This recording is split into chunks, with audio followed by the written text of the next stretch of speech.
Joe Biden just appeared on The Breakfast Club.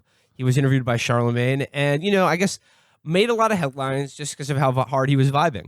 And I would like to spend some time talking about Joe vibing, and obviously, like the thing that everyone has been incensed about, or making fun of, or talking about is the clip at the end of the interview where, like, I forget what point in the interview, but like it's the clip everyone shared where Joe Biden's just like, hey, listen, Mac, like if you ain't voting for Joe, you ain't black, and like it's sort of like it's just like sort of the it's the bad podcast guest thing that I think we all fall victim to, where you're trying to riff too hard and everything just like falls flat. So obviously, like the clip of Joe Biden's failed riff is the one getting a lot of burn. But of course, immediately when people started like making fun of that, or even implying that it was perhaps racist of Joe Biden to say you ain't black if you're not voting for Joe Jack, is that all of the people who spent like all of last year convincing everyone that Bernie Sanders and his supporters are racist have found every way to just tell me you have to listen to the whole interview to get the context of what triggered Joe into saying that. And you know what? I took their advice and saw the rest of the interview, and people really, really missed a beat by making this the thing that everyone talked about, because there was a lot of other great stuff in this Joe Biden interview that, I've been assured is okay to say. It's an okay thing to say. It's not bad. It's not wrong. And certainly shouldn't affect your like judgment or of his character or morality in saying these things. Never.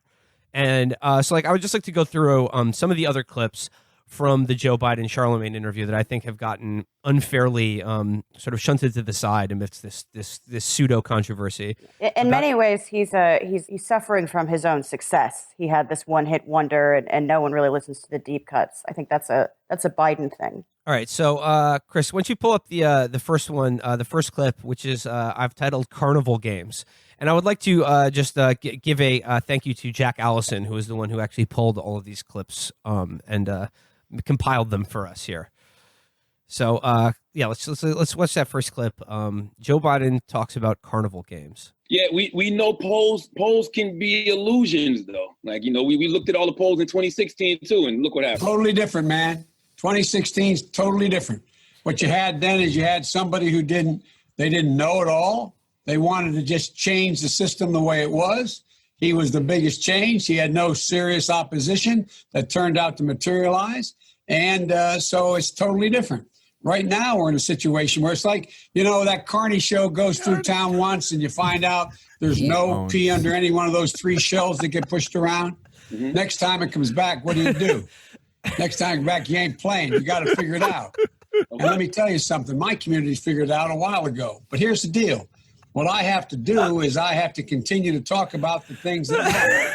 And the things that matter are, for example, fairness and carnival games. A study out of Columbia University and the Disease Control Center up there. They pointed out that if he had listened to me and others and acted just 1 week earlier to deal with this virus, there'd be 36,000 fewer people dead. Dead. And you guys are wondering what's he doing? Come on, man. Get a life. I love every time, Joe. There's so much great shit in this clip. There's so much going on here. I want to say the thing I love most about Joe's verbal style is like whenever he has to end a sentence, he's like, oh shit, I don't know how did I even get in here, man? So he has to start yelling to get out of it. It's like he echolocates his way out of a sentence, and you saw this in the debate a lot. Like when it was his the first debate, his closing statement was hilarious. It was something like, I remember when John McCain said, "Can you carry my coffin?" I said, "It's an honor, man. You're never man. I'm a man." And that's what it's really all about. And then he's like, "Oh no, how do I get out of this?" And he's just like, and that's what it's all about. Like, he just has to shout his way out. And this one, like, he's in the middle of this thing about this study that, like, God knows how that's being filtered in his brain. And the Carney show, which is a great thing to call a carnival, and the pee under the shell. But he's like, oh, man, I don't recognize this neighborhood. Like, dead. I want their families dead. I want the place where they work burned to the ground. Okay, so yeah, I feel like this tribute. I mean, this clip of Biden pays such tribute to you, Felix, because like he is more E1 Biden than Joe Biden was before you guys did that episode. And I think you guys should take no small amount of credit for willing this into being. Like he is becoming that guy with more and more with every passing day. I mean, just talking about the carnival game with the P in it, and then so he says like, we got to beat him. He's like, we got to beat him by talking about what's important. But I'm saying that after this anecdote about a P game at the Carney show, and then the other thing, like it starts out with him saying, like Charlamagne is bringing up the reasonable point that while national polls maybe or even state ones may be showing him with a good lead on Trump right now. We know based on prior experience that those can be perhaps, fool's gold, or we shouldn't put too much stock in them. And then he just immediately is like, it's wrong, man. Wrong. 2016, totally different than now. And his explanation of 2016 is so insane. Like, is he saying that Trump had no serious opposition? Like, he beat 16 candidates in the primary. And also, is he just owning Hillary there? In which case, that's pretty funny. If he's essentially saying Hillary wasn't actually competition to him. Well, we know that Joe resents Hillary. So, like, maybe. Well, of course. Yeah. I mean, she stole the spot. Like, he clearly was going to run in 2016. Obama talked him out of it. And then he allowed that to happen. And then he looks back and he's like, that was my shot. And so now, yeah, he's going to be tormented about it until he gets there. Man, that was the last year of my good brain, man. I could have actually done something as president. I could have remembered some of it. Man, I didn't get lost in the sentences before that. And didn't so have he's to shout so much, man. No, but like we talked about it before, it's like whether it's basically erasing like all of the culture and politics of Me Too pretty much overnight. Like he's also destroyed like. And it's like of the politics of if you're an old white guy, you can't say shit like, hey, listen, Mac, your hood pass is revoked if you vote for my opponent. You know what I mean? And all the same people are assuring us now that this is fine and good. And like, remember when these people found 500 reasons why you were racist for wanting Medicare for all? Joe Biden is like, you could practically just see like his lawn jockey in the frame of his Zoom interviews. And it's like, they're like, oh, that's actually cool. And it's like, I don't. And you know what? Shit. And you know what? Yeah. Like the thing is, most people like they don't give a shit about that. Certainly, apparently, based on the outcome, black voters certainly don't give a shit about any of this. No, I mean, look who they voted for. They voted for this guy. So like, it must not bother them in the same way that like. But I'm just saying, like, I know this is cheap to do, but imagine if Bernie Sanders had said anything like the stuff he did in this interview. Right.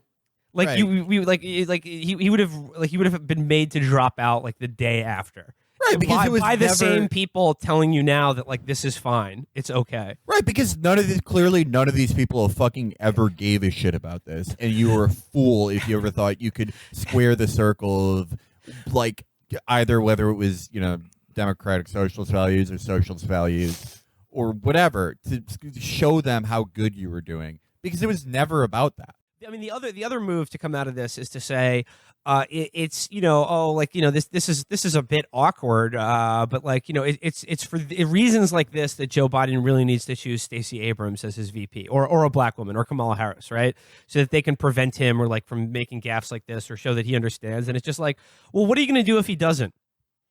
What like like you've already said that like it is like if you don't vote for Joe Biden, like you are like morally diseased in some way, or like you're throwing every poor and marginalized person into a fucking like corn thresher by not voting for this asshole. And it's just like, well, what are you going to do if he doesn't? What if he picks Amy Klobuchar? You've staked out a position for yourself where you have no leverage here. We are not on this show since fucking Bernie dropped out. We are not demanding anything of Joe Biden or the Democratic Party. Yeah. Okay, let's see another couple clips from the Joe Biden interview. Hell yes. There's a lot of other gems in here. Yeah, these delicious bonbons. Yeah. That I don't know if you saw a couple weeks ago. Sean Combs, you might know him as Diddy. Yeah.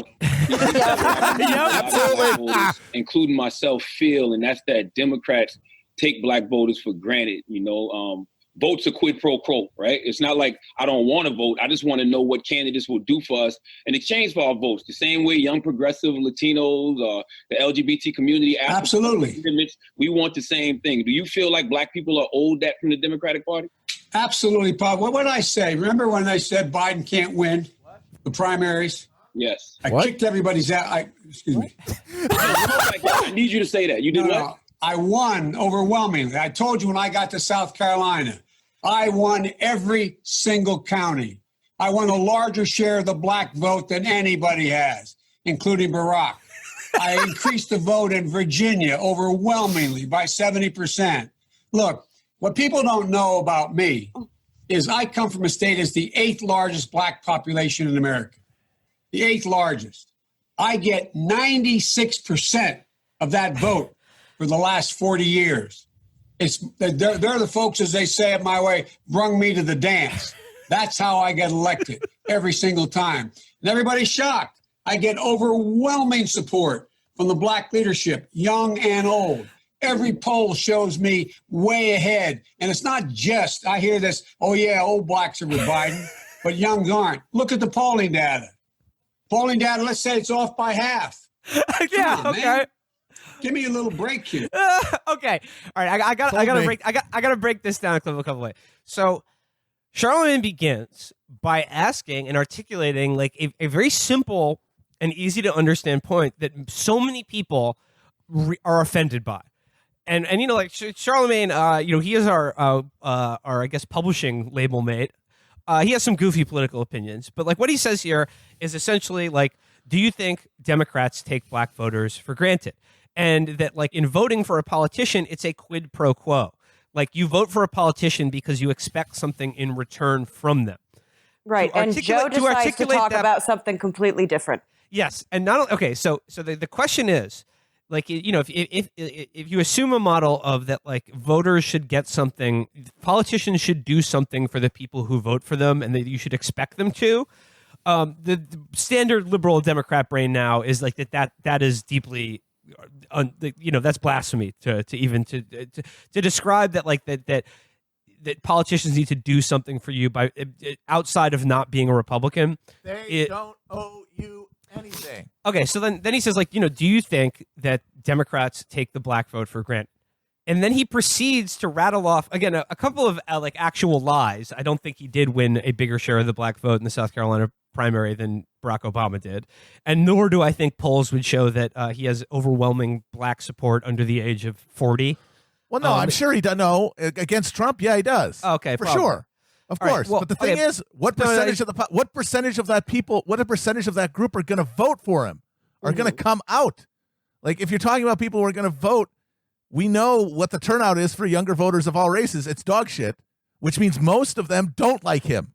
And you know, like what I like about this is the question is, do you think Democrats take the black vote for granted? And then his answer says that for 40 years, I've gotten 99% of the black vote. Every black person votes for me. So, like, yeah, fuck you. Like, he gets angry at this, and then he gets angry at the implication that he's taking his 99, like his unbroken record of, you know, winning the support of every black person for granted by not answering the question and just staying, like, literally taking all those votes for granted by just saying, well, I have them, so how can anyone question it?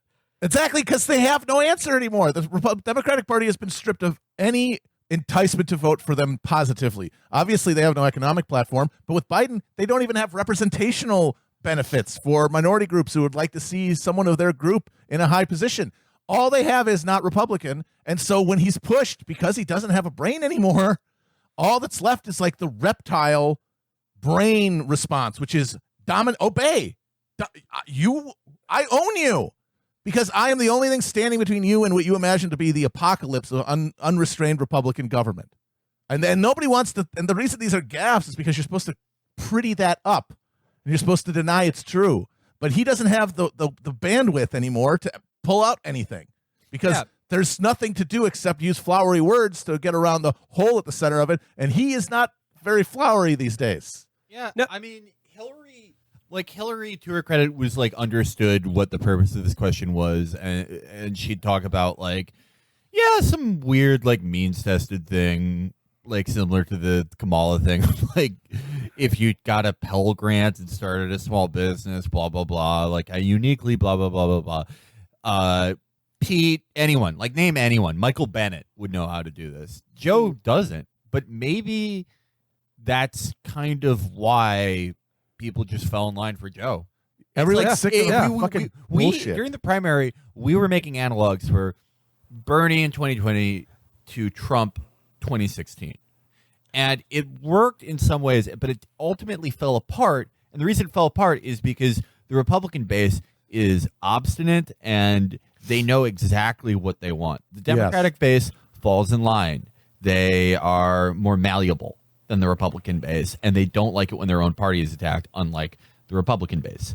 Yeah, they love it when you're mean to Republicans because they think they're all rhinos. Yeah. But who is the Democratic Trump then? It's Joe Biden. He is embodying all of their image. He's such a mirror image. There's the fucking family self-dealing. There's the mental collapse. There's just the decades and decades of baggage that you would think disqualify him, and no one gives a shit. It's shocking. It's shocking. What Trump did, or what Biden did, rather, with Burisma and Hunter is like, it's a fucking mirror of some Trump family bird brain bullshit. They both have like the same shitty type of corruption that results from their small imaginations. They're both these entitled old pieces of shit, and that's also what people like about both of them. Yes, and, you know, and like the answer to his question though is like when he was just like, well, like, yeah, like, you know, what do you owe like black voters? And like his answer is basically, well, if 95% of them are going to vote for me no matter what I do, why do I owe them anything? Exactly. And he has a point. He kind of has a point, honestly. If Trump got 96% of the, like, if Trump had like got 96% of the black vote, like that's exactly what he would say. Yeah, look at them all. They love me. Look at how much they love me. Right, they love it. So it's like this is the perfect mirror election. Yeah, and they both reflect their party's base. Like the older people who make up the base of both parties in terms of who votes in primaries specifically. They saw the guy and they're like, that's basically me. Yeah. I want him to be president. They got representation, but just old, cranky, senile, miserable prick who is also hilarious. No, he's funnier. He's funnier than Trump is now, and like I think Felix is right. I think that's why he's in a very good position to win this election. I think if they held this election today, Joe Biden would win. I think that there's a lot that could happen though. Like, I think if I had to bet what's going to happen November, I still favor Trump to win a little bit more. I think if this was even Biden with his brain from 2 years ago, he would stomp Trump.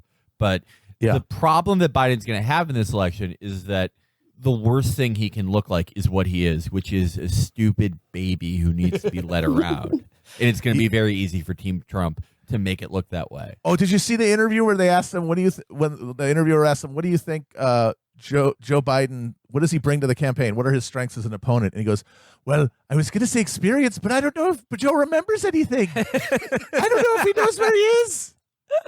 All right, and it's like when you have someone, the president, saying that all day, and you have no way of rebutting it, because what do? Have him go out and talk to prove that he's wrong? Come on, man. I remember my life. Who are you kidding? I recall events.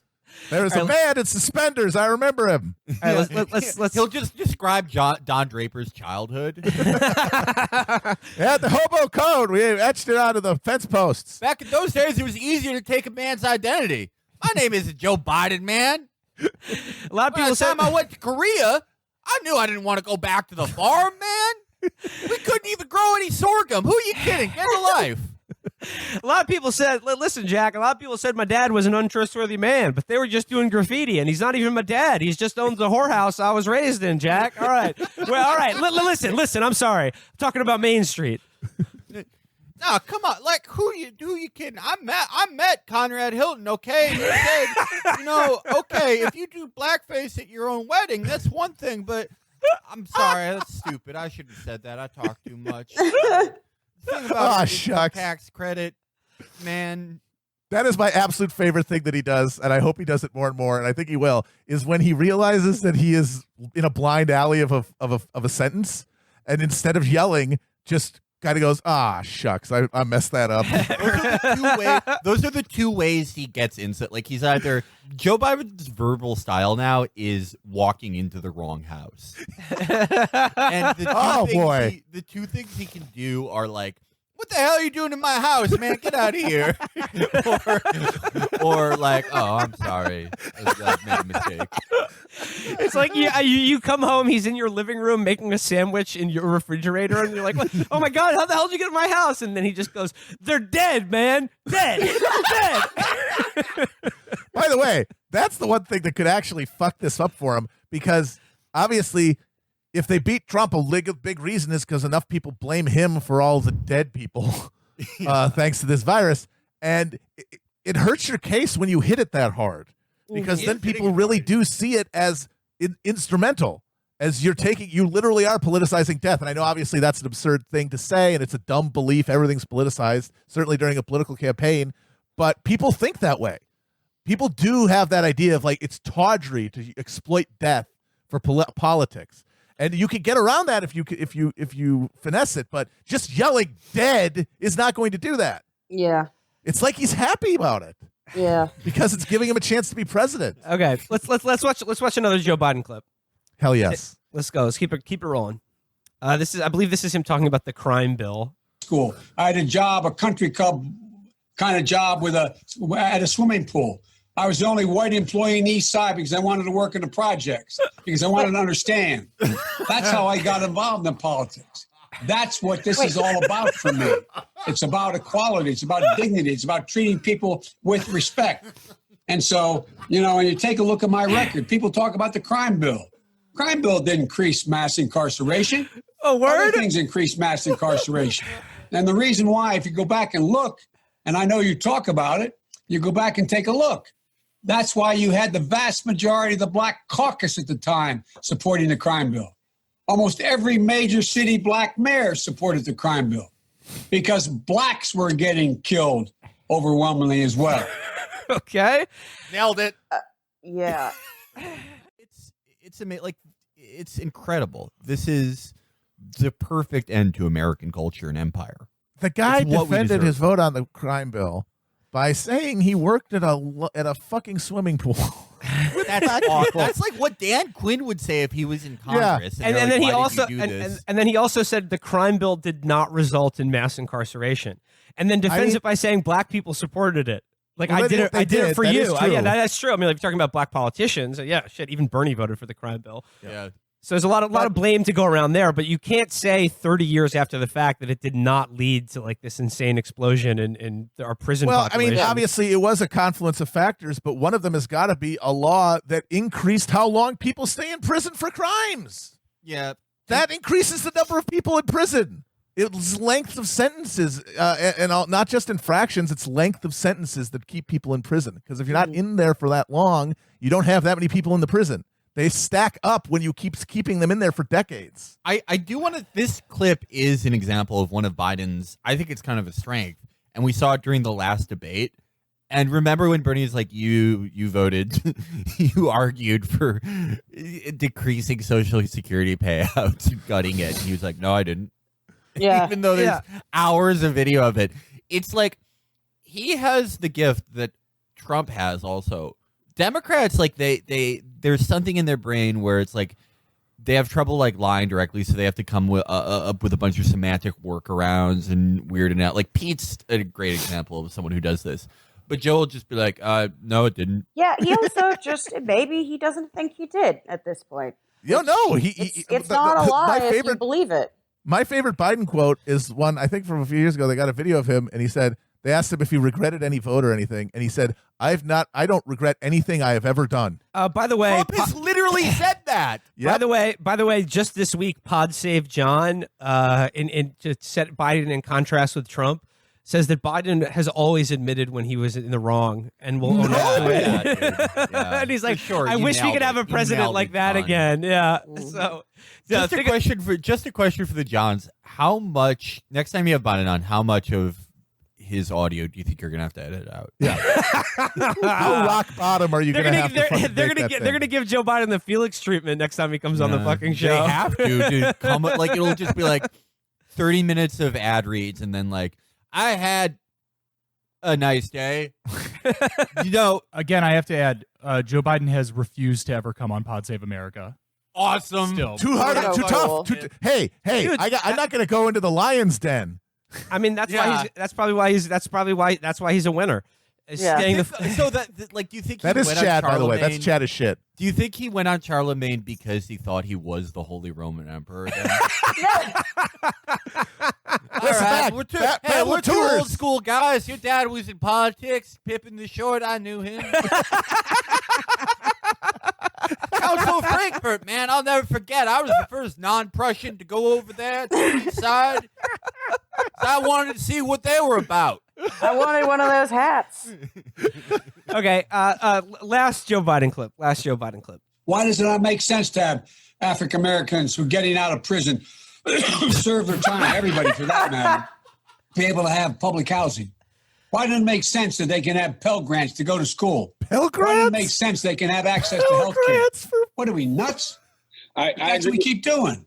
Yeah, So sorry, that's our time there. No, I'm sorry. I know Jill has to use this, but I'm talking too much. Jill has to use Jill has to use this. Jill has to use the computer den. That's why I have to leave the interview. No, that Jill was has his a- campaign stepping in to be like, okay, time to wrap it up.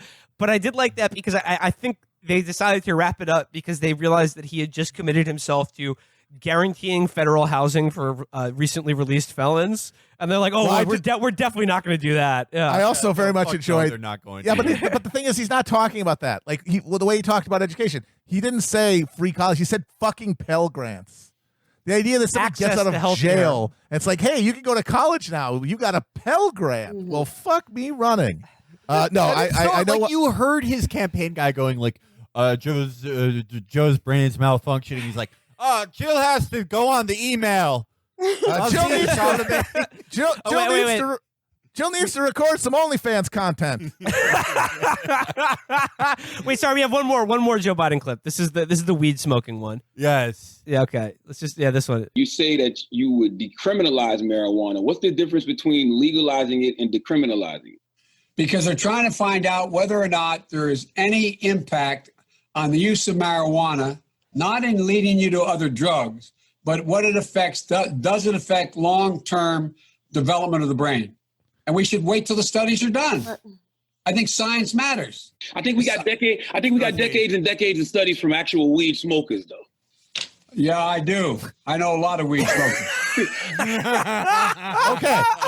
So he responded to a question that asked, what's the difference between two things with because, Yeah. which that's not how you can respond to that. That's not Yeah. allowed. Because No, that's he does like he knows he can't get away with saying that we have to keep marijuana illegal because it's a gateway drug. Right. Because that's been debunked so thoroughly now, it's just uncontroversial to state otherwise. So he says, no, we have to wait another 30 years because we got to wait for the next round of studies to Yes. show whether it harms your brain or something. It's And like then the Charlamagne climate says- change He'll thing. change Yeah. his mind on that really quickly, though. Even Republicans are really coming around to that because there's just too much money in it.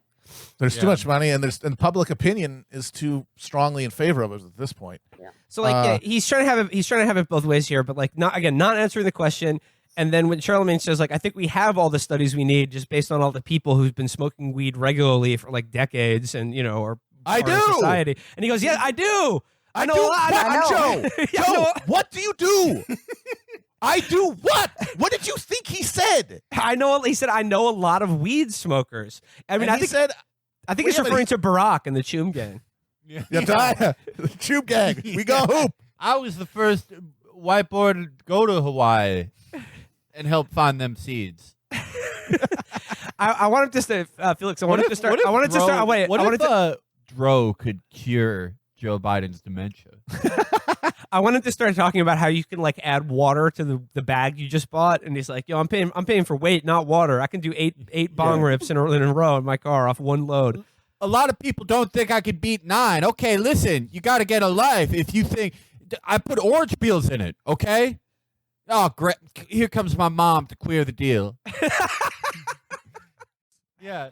Joe Biden used to just be a boring, shitty Democrat, and then he just became Dan Quinn. Yeah, the thing they talk about, Joe Biden, he was always a gas bag and he was always prone to gaffes. Yeah, but it was just boring political bullshit. Not this majesty, this Joycean logorrhea. It's amazing. This shit owns. It's so good. And that is Yeah. why I know they will not debate, because that's too fun. No, yeah. We don't it'll get never that be- in this world. It's good. The DNC that's going to be held on Zoom and start with like Fight Song 2 it's going to suck so much. Awful. Because it's going to suck because they're going to give Joe like everything a Hollywood producer gives his hyperactive child. Yep. And he's just going to talk about like Pell Grants for 3 hours. It's going to fucking blow. They should just like let him go off the cuff. That would be awesome. Just like Trump should have. Yeah. I will put this down now. If they do have the trappings of a convention and they don't just scrap it entirely, which they honestly could, they could just have everyone vote via email. Yeah. If he gives an acceptance speech, it will be the shortest in history. They're not going to allow him to go out there for how long are those things? Half an hour? Even off a teleprompter, they don't trust that. So it's going to be like a 5-minute like list of basically just a string of rejected campaign slogans, and then they're going to wheel them off stage. All right, that was Joe Biden on the Breakfast Club. I mean, honestly, just kind of demonstrating why he ran the table on everyone, including us. I mean, the guy's unstoppable. And again, none of this shit is going to like become a controversy that's going to ding his appeal in any way to anyone other than who is already firmly not voting for him. You know, so just make your peace with it. Like, don't try to correct him. Don't try to scold him. Don't try to mold him into something different or better. Because honestly, you're probably, if you want him to be elected, you should want him to do more shit like this, which is just wild the fuck out on TV and internet clips. I do. All right, let's close out the share screen. I got a couple other things we gotta get to today.